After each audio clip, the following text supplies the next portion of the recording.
dernière, on a pu avoir le plaisir de recevoir Vincent Douvier, l'un des producteurs de J-Potato, et pas n'importe lequel, vu que c'est lui qui est en charge du dernier MMO free-to-play du portail Allods Online. Alors, l'univers d'Allods Online, c'est du steampunk / heroic fantasy / space opera. En fait, ça va dépendre de tes deux factions qui se affrontent, l'Empire et la Ligue. L'Empire est plutôt steampunk et Russie telle qu'on la connaît ou telle que notre génération se l'imagine. La Ligue a un côté, ça représente la Russie du XVIIIe siècle, qu'on nous a pas appris à l'école. On nous a appris que le XXe siècle, mais c'était plus fleurs bleues. Il y avait beaucoup de chants, beaucoup de poètes, donc c'est très coloré. Et du côté de l'Empire, c'est un petit peu plus sombre. Attention, ça veut pas forcément dire que l'Empire c'est les méchants. Au début, tous les joueurs pensaient oui, je vais faire l'Empire parce que je vais être méchant. Et tous ceux qui sont allés dans cette lignée-là et qui ont fait les quêtes se sont rendus compte qu'en fait, il n'y a pas de noir et de blanc, il y a du gris foncé et du gris clair. Allods Online est un MMORPG classique, dans le sens où il peut être abordé par tout le monde. Notre interface est similaire à celle de World of Warcraft par exemple. Tant mieux, j'en ai pas honte, au contraire. Et ils ont créé un standard, autant qu'on en profite. Et ça plaît à tout le monde. Donc on a 28 classes, on a 6 races, on a 8 archétypes. Et il y a deux types de joueurs qui vont sur le jeu. Il y a les casuals qui viennent, qui sont très contents, qui trouvent par ça un petit peu difficile, dans le sens où le jeu ayant été développé par la même équipe qui a fait Heroes of Might and Magic 5, ils sont vraiment poussés sur les détails. Là je parle pas des détails graphiques, je parle des détails de gameplay, des mécaniques de jeu. Un exemple tout bête, dans tous les autres MMO de nos jours, quand tu passes de niveau, ton intelligence est attribuée automatiquement, ou ta stamina. Dans un Allods, non. Faut que tu ailles dépenser toi-même tes points et que tu décides où tu veux les mettre. Dans Allods Online, nous, le portail Jpotato.eu, on gagne notre vie avec de la microtransaction. Dans Allods Online, tu n'es pas obligé de passer à la boutique pour finir le jeu. Ce que j'appelle finir, c'est monter au niveau maximum. Ce n'est absolument pas nécessaire. Il y a des objets dont tu vas avoir besoin quand tu arrives à haut niveau. Il faut savoir qu'en exclusivité pour le marché européen, je pense entre autres à l'assurance contre la mort, nous donnons gratuitement dans la boutique. Donc tous les jours quand tu te logs, tu ouvres la boutique, tu dis bon je veux sans assurance, tu les prends. Si tu meurs 100 fois parce que tu allais faire du PVP, tu en as besoin de 1000 d'autres, tu dis j'en prends 1000 autres, c'est gratuit. On est la seule version au monde où c'est offert gratuitement. Il y a un autre objet qui s'appelle l'encens, qui à l'époque avait beaucoup fait parler de lui, et qui rendait le jeu, en fait, t'étais obligé de passer par la case boutique. En exclusivité, pour Jpotato.eu, en France, cet objet, tu as le choix entre l'acheter dans la boutique, ou sinon, tu fais une quête qui va te prendre 10 minutes, et qui va te donner le même objet, qui est cet objet de la boutique, donc tu n'as pas à payer. Et si tu ne veux pas faire cette quête, et que tu es un casual gamer, et que tu as l'intention de jouer que 2 ou 3 heures, il y a une PC à qui tu parles, et qui te donne ce buff pendant 3 ou 4 heures. On est les seuls à l'avoir, on est free-to-play, on tient à rester. Le jeu est développé par Astrum Nival en Russie, où la licence Allods existe depuis plus de 15 ans. À l'origine de ce MMORPG, on trouve le jeu Rage of Mages, un RPG sorti en 1998 et première œuvre du studio russe fraîchement né. Ils ont fait du chemin depuis, car c'est à eux qu'Ubisoft confie le développement de Heroes of Might and Magic 5, qu'ils sortent en 2006. Bien que mal dégrossi à sa sortie, le jeu verra sa première extension sortir 6 mois plus tard, et la seconde l'année suivante, qui donneront au jeu la finition nécessaire pour en faire le digne descendant de la licence. Astrum Nival sont donc les développeurs d'Allods Online en Russie. C'est les numéros 1 du free-to-play MMO en Russie, et les éditeurs numéro 1 aussi. J'ai eu la chance d'aller dans leur studio, à Moscou, l'année dernière, pendant les incendies. Les incendies s'étaient arrêtés pendant 2 jours, pile poil, quand j'étais là. Et donc là, il faut imaginer 2 étages avec 150 développeurs qui travaillent sur le jeu. Il y a aussi, dans les 150, il y a aussi l'équipe de test. Pour pas mentir, il n'y a pas 150 codeurs et 150 graphistes, mais il y a une cinquantaine de testeurs. Donc il y a 100 codeurs, graphistes, management, qui travaillent sur le jeu depuis maintenant plus de 4 ans. Enfin, sur la version online, parce qu'il y avait des jeux offline avant du même univers. Et là, ils continuent encore sur les patchs à venir, sur les extensions. C'est que le début. Un effort est visiblement fait quant à la gestion de la communauté, notamment grâce à l'existence d'un portail de guilde et une localisation textuelle complète du jeu en français. Sur le portail Jpotato.eu, une de nos forces est le service clientèle, les événements, qui sont tous faits en français, comme le jeu qui est complètement traduit en français, par des natifs. J'ai pas de Parisiens dans mon équipe, j'ai des Lyonnais, j'ai des gens du Sud, J'ai des gens du Nord, on est basé à Dublin, qui eux viennent pour travailler avec nous. Donc j'ai une équipe de Français qui est complètement dédiée à la communauté française, qui vont faire les événements en français, le support clientèle en français et la gestion de communauté aussi, et qui s'occupent des joueurs au jour le jour. On a développé beaucoup d'outils communautaires, on a le portail de guilde, on est à ma connaissance les seuls au monde à avoir ça, donc c'est un portail de guilde dans lequel les joueurs peuvent faire de la pub pour leur propre guilde.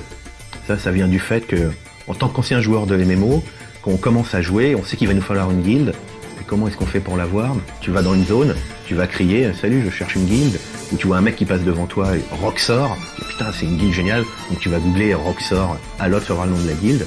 Sur Allods, tu types juste dans Google guild Allods, et tu tombes sur le portail de guilde où tout de suite, tu vois, il y a plus de 17 000 joueurs qui sont enregistrés. Donc ça n'a rien à voir avec notre portail, ils sont enregistrés d'eux-mêmes. On a plus de 1200 guildes, et les joueurs qui parlent dessus, qui s'échangent des screenshots, qui se chambrent, qui ont leur forum, qui font leur blog, les guildes qui peuvent faire leur propre site de guilde, et on a des bannières de pub, mais qui sont de la pub pour les guildes.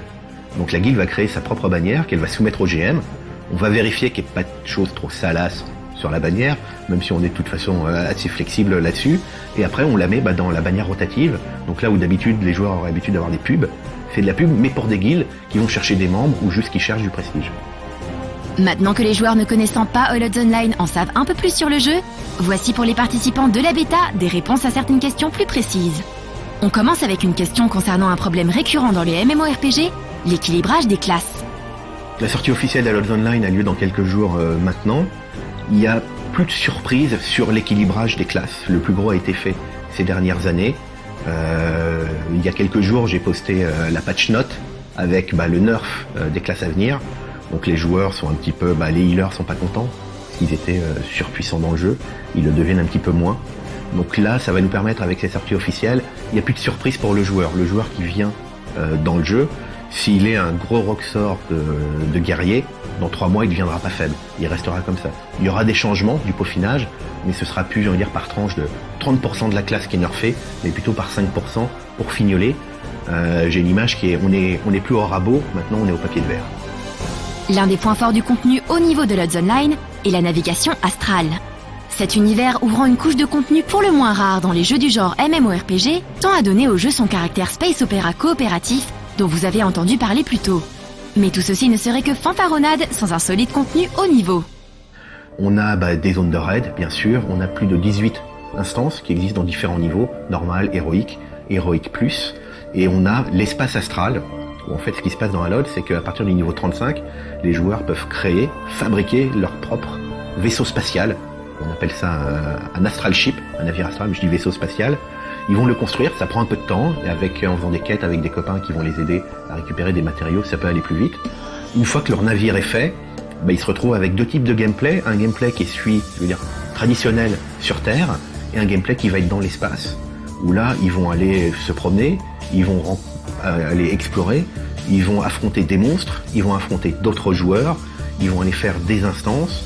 Pour les guildes, ils vont pouvoir prendre possession d'îles spatiales, et d'autres guildes vont aussi les contester parce qu'ils sont pas d'accord, ils les veulent parce qu'il y a des ressources dessus.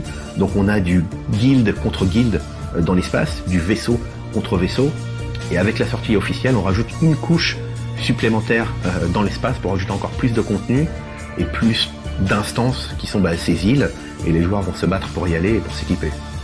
Donc, à haut niveau, dans cette nouvelle couche de l'espace astral, il va y avoir plein d'instances. On a ce que j'appelle des menaces du monde, où par exemple il y a des démons astraux qui sont dans l'espace, qu'on ne peut tuer que si on a un navire, et à certains endroits, les monstres vont apparaître.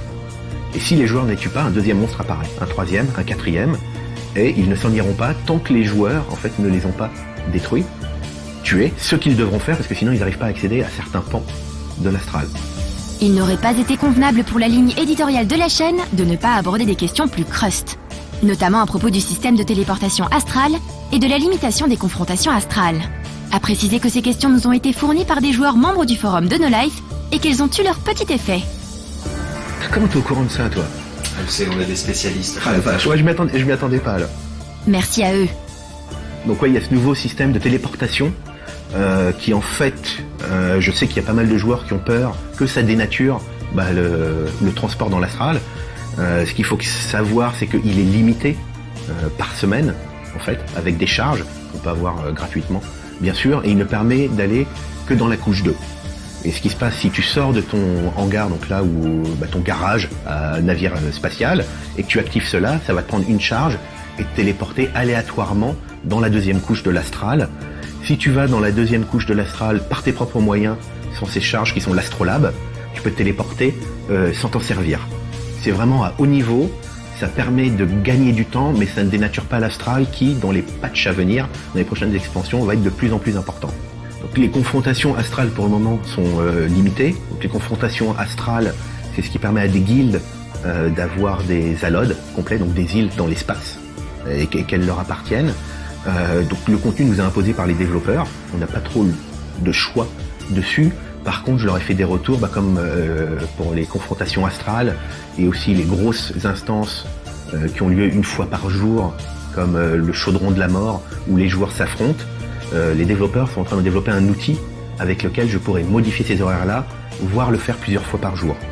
Est-ce que ça touchera la confrontation astrale? Je ne sais pas, mais pour tous les autres, comme le chaudron des immortels, les catacombes June, l'âge de glace, l'alote de glace, là je pourrais jouer dessus et en avoir plusieurs. J'avais envoyé à l'époque tout un planning en fait aux développeurs russes, je pense surtout au chaudron, où je voulais que le week-end il y en ait un le samedi matin, le dimanche matin. Moi ayant beaucoup joué à MMO, je me souviens qu'à l'époque, le samedi matin, le dimanche matin, je jouais, et puis à part faire des quêtes, j'avais pas grand chose à faire, et que si j'avais eu comme ça un petit event, avant d'aller déjeuner ou de prendre ma voiture pour aller voir ma famille en week-end, j'aurais bien aimé le faire. Donc on va essayer de répondre à tout cela, on attend juste que les développeurs nous fassent l'outil, et c'est en cours.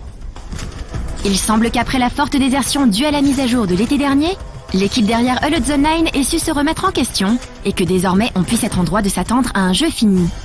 Le titre s'inscrivant dans un genre unique avec son mélange MMORPG Space Opera, l'idée de partir dans un vaisseau spatial avec des potes et d'aborder les navires adverses demeure toujours aussi séduisante.